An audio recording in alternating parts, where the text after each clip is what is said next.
might be wondering, what does a calendar have to do with junk journals? I'm Donna from Australia, and I make junk journals pretty much every day of the week. And today I'm going to show you how to make this perpetual calendar as a fun, interactive piece to use in your journals. The first perpetual calendar was created by English watchmaker Thomas Mudge in 1762.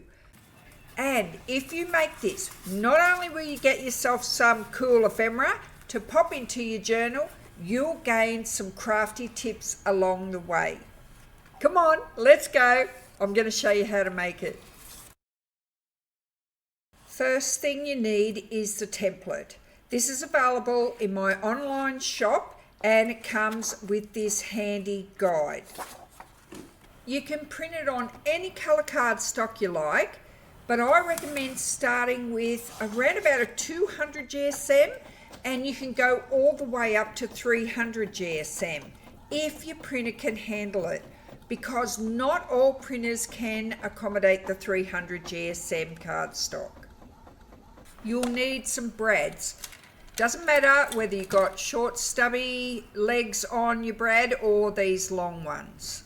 And these teeny tiny little brads, I haven't tried them, but I don't think the legs on these will be long enough.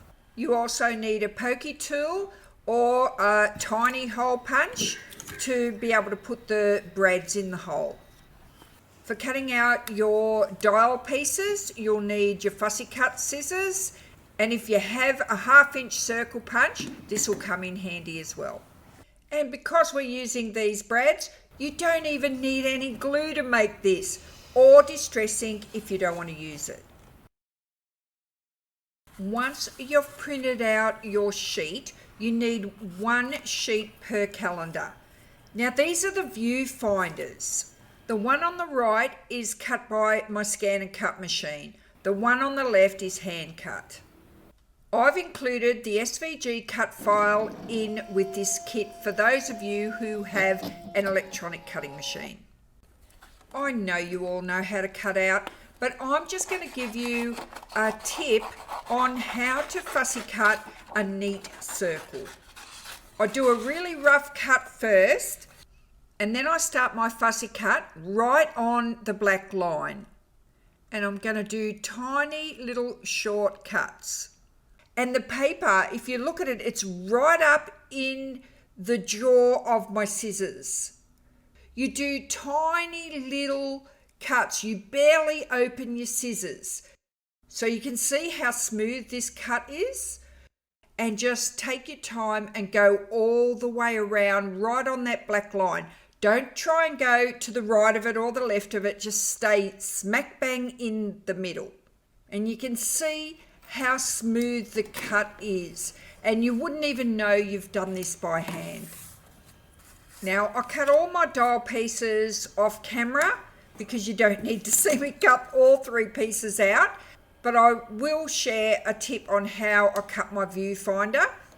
I always use a craft knife. I'm rubbish at using scissors, so I cut my straight lines first. Once I've got my straight lines cut, I then fussy cut the rounds on either end of my viewfinder. Now this is where your 1/2 inch round punch comes in handy. Don't try and cut these tiny circles out by hand if you've got a punch. Doesn't matter if it's a little bit bigger or a little bit smaller. Just punch your 2 spacer discs out. Now I want to show you how to cut these little windows out by hand with your craft knife without making overcuts. Put your knife blade in the top right hand corner and drag it down, but stop before you get to the bottom right hand corner. Then put your blade in the top left hand corner and drag it down and stop before you get to the bottom left hand corner.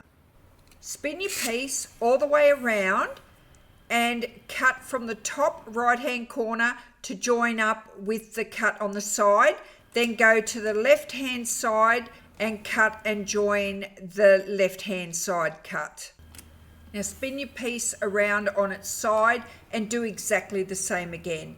So you're essentially cutting from the corner down to the inside on both the right and the left side, then turn it all the way around and cut from the corner back down that line and join it up with the cut that you just made, and then your little square will just drop out.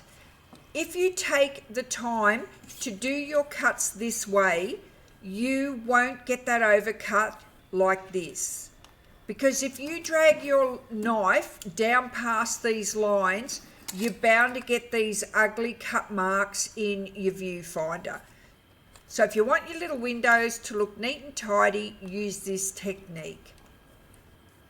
Now it's time to punch the holes and put it together. I'm going to be using my pokey tool to punch my holes, but if you've got a long reach hole punch like this 𝗃𝗶𝗸𝗏, you could use it for sure. Just use a small hole. A good tip for poking your holes so you don't bend your cardstock while you're doing it: place your cardstock on the table, find the center hole, and then spread your fingers apart and push your pokey tool through.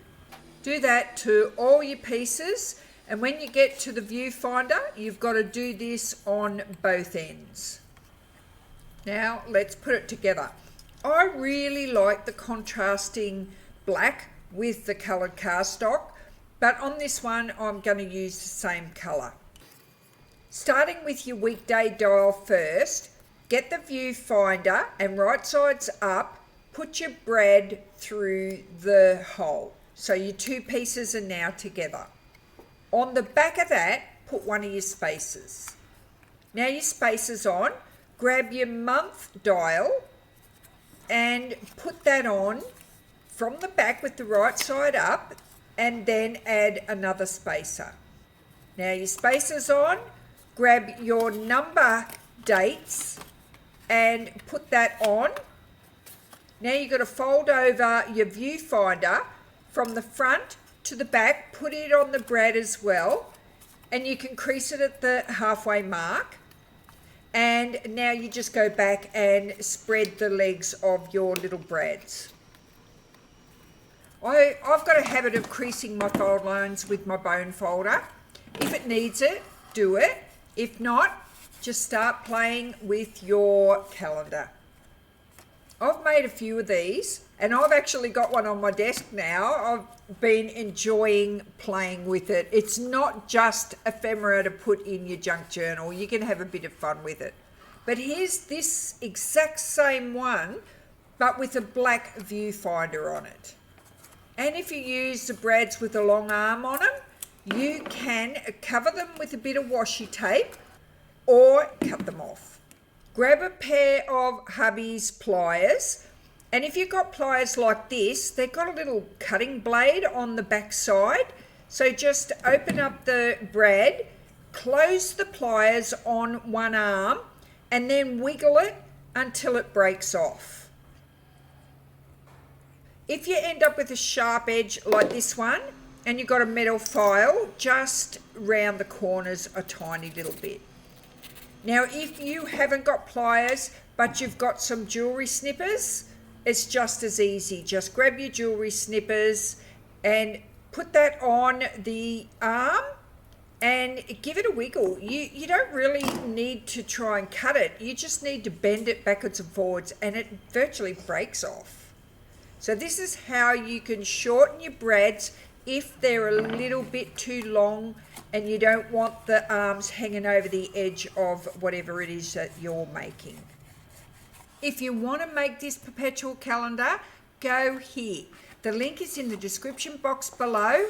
Download it, print and cut it out, and you just saw me make it, so you know how easy it is.